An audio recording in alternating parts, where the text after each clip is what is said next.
jok si labang so wapir the som dun long lo ne nang tin chong apir the asini to mon lang roi lang je buan ke lang ne o kapin chong abang say ching sam lo nang phan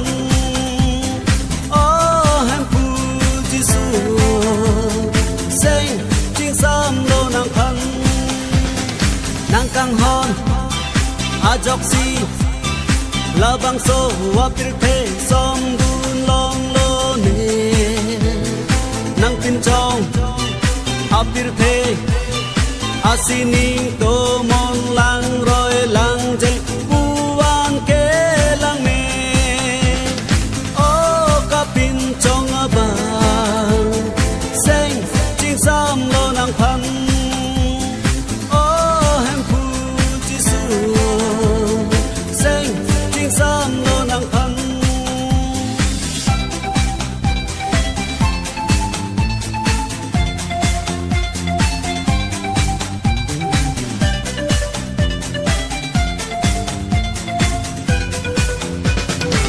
nang kapin chong ajok sine bangso apir the alo som dun long lo ne nang kapin chong ajok sine bangso apir the alo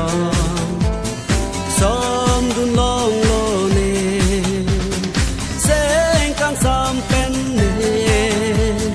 seng tarong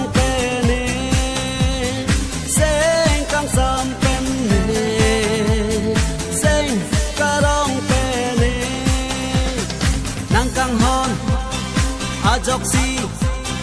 labang so wapir the som dun long lo ne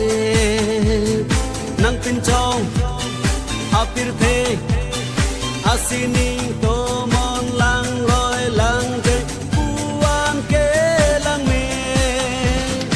o kapin chong abang say ching sam lo nang phan o kapin chong abang ching sam lo nang phan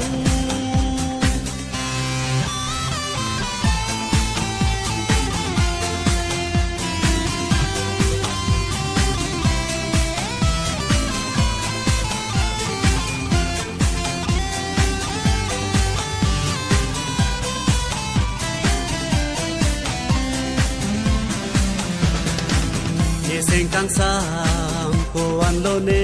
chi pu the the det lo ne ra nam kang ho na jok ne sing kang sam ko an lo ne chi pu the the det lo ne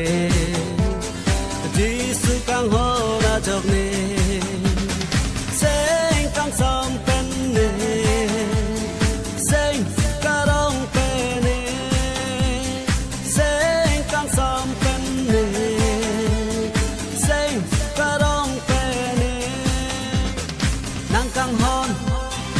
ajok si labang so wapir the som dun long lo ne nang tin chong apir the asini to